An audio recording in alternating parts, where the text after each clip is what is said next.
¿Qué tal, chicos? Esta es la segunda parte. Ya vimos el tema de la contraste de hipótesis. Sé que igual no es un tema que está cerrado, igual cualquier duda, como les dije, nos pueden hacer consultas.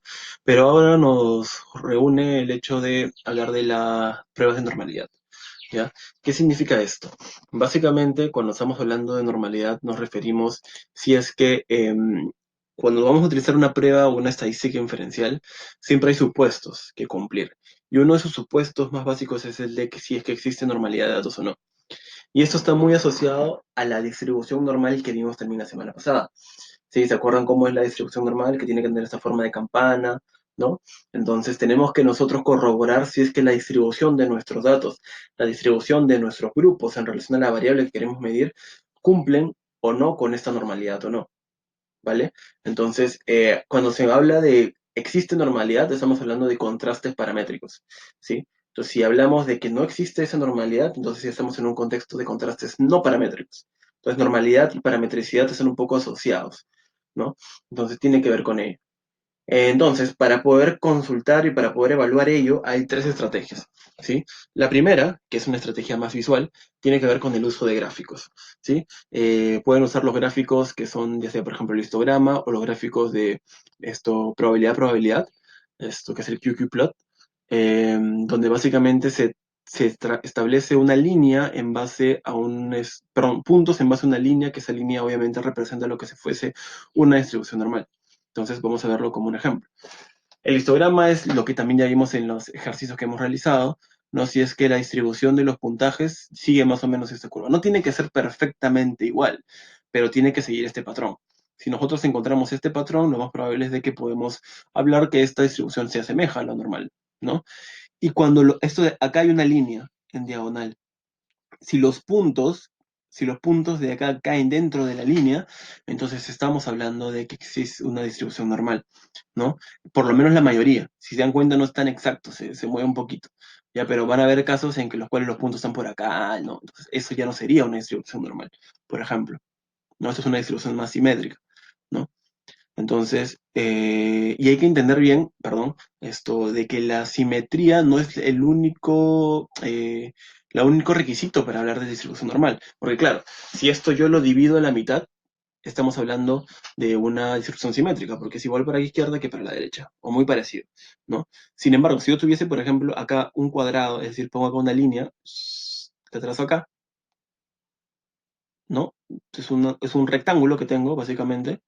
Ese rectángulo, si lo parto a la mitad, también es simétrico, ¿sí? Pero ¿eso es normal? ¿Es una distribución normal? ¿Sigue esta curva? No necesariamente. Entonces, una distribución simétrica no necesariamente significa que sea normal, ¿sí? Una distribución normal sí implica que sea simétrica, pero la simetría no es suficiente para decir que algo es normal. Y para ello tenemos que utilizar otro tipo de herramientas que también lo vamos a ver, ¿vale? En este caso, por ejemplo, podemos observar de que la distribución es un poco asimétrica, por así decirlo, ¿no? Y acá nos damos cuenta de que los puntos, acá sí se nota la línea, no caen muy bien en esta línea particularmente, ¿no? Entonces, ¿qué podemos estar diciendo? Que es una distribución más asimétrica, ¿sí? Esto es totalmente visual, ¿vale? Acá lo mismo, ¿no? Ahora, es la segunda manera de verlo para complementar con lo anterior, es ver las medidas de forma. ¿Se acuerdan las medidas de forma? La simetría y la kurtosis, ya que son estadísticos descriptivos.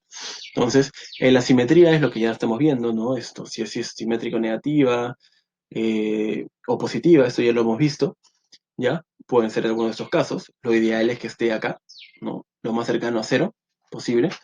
Esto, ni muy alta ni muy baja, ¿vale? Y con baja me refiero a que sea negativo, ¿no? Esto, y la kurtosis, ¿no? De que acá también es importante ver cómo se concentran los datos en relación a la medida de tendencia central, ¿no? La leptocúrtica, mesocúrtica, platicúrtica, que también ya vimos, ¿sí? Entonces acá nos podemos dar cuenta. Esto es más o menos lo que yo les decía, ¿no? Entonces, si se dan cuenta, acá si lo partimos a la mitad es simétrico, pero no necesariamente tiene esta curva normal, se dan cuenta, ¿no? Entonces la kurtosis también es importante revisarla en ese tipo de contextos. Acá también, acá es como que más empinado esto. Acá es donde más o menos se parece más a una curva normal, a una distribución normal. Entonces la simetría y la kurtosis son elementos fundamentales para poder describir justamente cómo se da esta forma de la distribución, ¿no? De ahí el nombre, ¿no? Entonces, ¿Cómo podemos darnos cuenta de ello? El SPSS nos bota unos estadísticos, unos puntajes de simetría y de kurtosis. Ellos, en la medida de lo posible, deberían ser lo más cercano a cero. ¿Sí? Mientras más pequeño sea, es mejor. ¿No? Pero acuérdense que la kurtosis y la simetría pueden ir desde -10 hasta +10 o más. Depende. ¿Ya? Es decir, puede ser números negativos o puede ser números positivos. Hay que intentar entenderla. Lo negativo o lo positivo simplemente les indica si la simetría es para la derecha, para la izquierda, o si es leptocúrtica o si es platicúrtica, ¿no? En función de esas dos dimensiones. Lo importante es entender la simetría y la kurtosis en valores absolutos, ¿ya? Y como un criterio del curso, y eso es algo que queremos evaluar, vamos a intentar también revisar el tema de la normalidad en base a la simetría y la kurtosis. La simetría no debería ser mayor a 3, ¿sí? Como valor absoluto, y la kurtosis no debería ser mayor a 10, como valor absoluto. ¿Vale? Entonces, cuando nos vote el SPSS una tabla, tenemos que chequearnos la simetría, el estadístico, ¿cuánto es? Ah, ya, no es mayor a 3. Ok, la kurtosis no es mayor a 10. Entonces, como que nos puede dar información adicional de que esa falta de normalidad no es severa. ¿No? Si estamos hablando de kurtosis de 0, 0.0 tanto, 0 punto tanto, entonces es muy chiquita. Entonces, puede ser. Obviamente no vamos a encontrar en ningún caso que la simetría y la kurtosis sean cero de exactito. No se da, es teórico. No. Pero mientras más chiquito sea, mucho mejor. ¿Vale? Entonces, y lo siguiente ya viene a ser el tercer punto, el contraste de normalidad. El contraste de normalidad sí algo parecido a la prueba de hipótesis que se plantea, y hay dos tipos, Kolmogorov-Smirnov, que es el KS, o el SW, que es Shapiro-Wilk. Tradicionalmente se trabaja el Kolmogorov-Smirnov para muestras grandes, y con grandes me refiero a mayor de 50 casos, ¿no? Y el Shapiro-Wilk se utiliza cuando estos dos casos sean menor a 50. ¿Vale? Entonces esto es lo importante de revisar. Ahora, se ha encontrado en las investigaciones actuales, en estadísticas, ¿no? Justamente que Shapiro-Wilk ya es un análisis lo suficientemente potente también para trabajar muestras grandes, ¿ya? Entonces, cuando empecemos a trabajar en el curso, vamos a ver que podemos utilizar Kolmogorov si es más de 50, o también Shapiro-Wilk si es más de 50, pero argumentando por eso, ¿no? Por ese tipo de contexto en particular. Y para el contraste de normalidad, si se acuerdan en el video anterior, vimos de que ahí el H0 tendría que los grupos son iguales, ¿no? Y el H1 es que los grupos son diferentes, ¿no? El contraste de normalidad tiene sus propias hipótesis, y estas hipótesis no están asociadas a lo anterior, ojo, son diferentes. Tienen la misma lógica, pero cada una de ellas se plantea diferentes. Y esto sí es de manera general para todo. H0 siempre va a significar que los datos siguen una distribución normal, es decir, es normal la distribución. Y H1, hipótesis alterna, siempre va a decir que los conjuntos de datos no siguen una distribución normal. ¿Correcto? Entonces, dependiendo de si rechazamos H0 o si aceptamos H0, podemos saber cómo es nuestra distribución, si es normal o no es normal. ¿Vale? Entonces, lo que se utiliza en el SPSS, obviamente, eso tiene que ser con el SPSS, es en el comando explorar, que también lo vimos la semana pasada. ¿Sí? Acá están los comandos, ¿sí? Ustedes lo pueden probar con la base que encima que ya hemos hecho. Esto igual lo vamos a volver a poner en práctica para que lo revisen. Pero acá también está un ejemplo, por ejemplo. Un tesista decidió investigar acerca del nivel de autoestima y resiliencia que experimentan los púberes de colegios particulares, para lo cual obtuvo una muestra de 66 escolares de primera secundaria de un colegio particular de Lima Metropolitana. ¿No? Se tenía la hipótesis de que el puntaje total de resiliencia seguiría una distribución normal. Entonces, hay que comprobar si eso se da o no. Entonces, esta es la ruta, ¿sí? En la parte, ¿se acuerdan cuando hicimos el histograma? Acá marcábamos esto, y esto estaba desmarcado. Hay que marcar esta parte de gráficos con pruebas de normalidad, ¿ya? Y lo que les va a botar es, bueno, obviamente el histograma, que podemos darnos cuenta que es bastante normal, ¿no? Sigue eso, una distribución normal. No es sumamente claro, pero va por ese patrón. Acá es un poco más difícil porque hay puntitos que se salen, pero la mayoría está por acá, entonces más o menos también nos podría estar muy cercanos a esa línea. Ya que esta es la tabla que nos vota, ¿no? Nos vota, esa es la variable que estamos midiendo, Kolmogorov y Shapiro. Lo que tenemos que fijarnos es en la significancia para Kolmogorov y la significancia para Shapiro. En este caso, como son más de 50, el ejemplo lo plantea con Kolmogorov, ¿no? En este caso es este de acá. 0.2. 0.2 no es menor a 0.05. Como no es menor a 0.05, no se puede rechazar H0. Es decir, se asume la normalidad, se asume H0, ¿vale? Esa sería la conclusión, ¿no? Para la puntuación de esta variable, ¿no? En este caso nos hemos fijado en Kolmogorov por ser mayor a 50, pero como les digo, tranquilamente podrían trabajarlo con Shapiro también, ¿sí?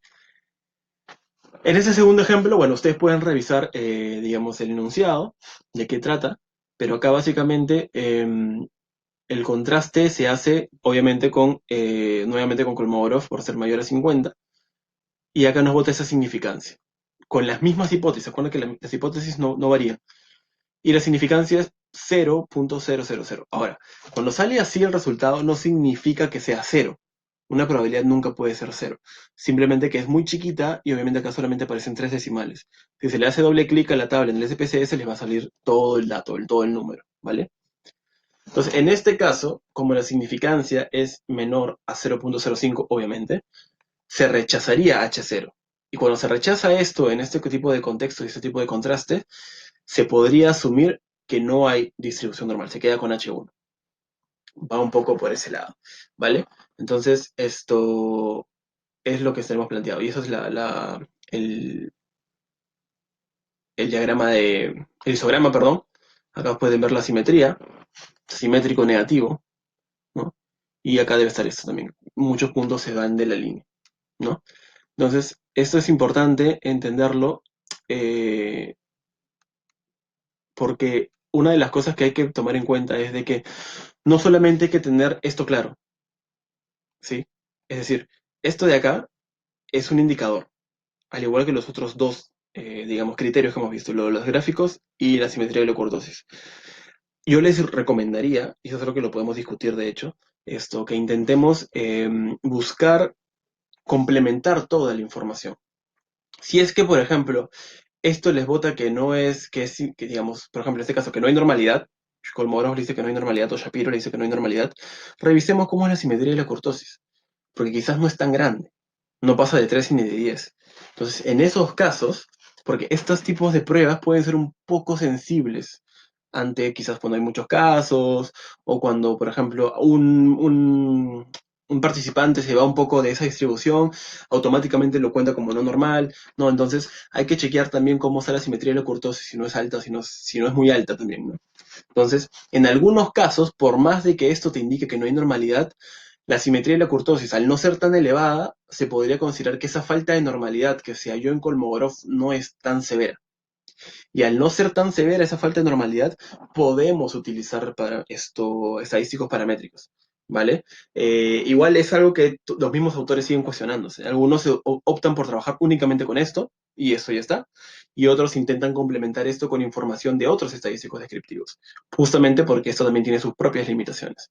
Entonces lo vamos a ir trabajando y lo vamos a ir discutiendo a lo largo del curso, pero es lo que yo les recomendaría.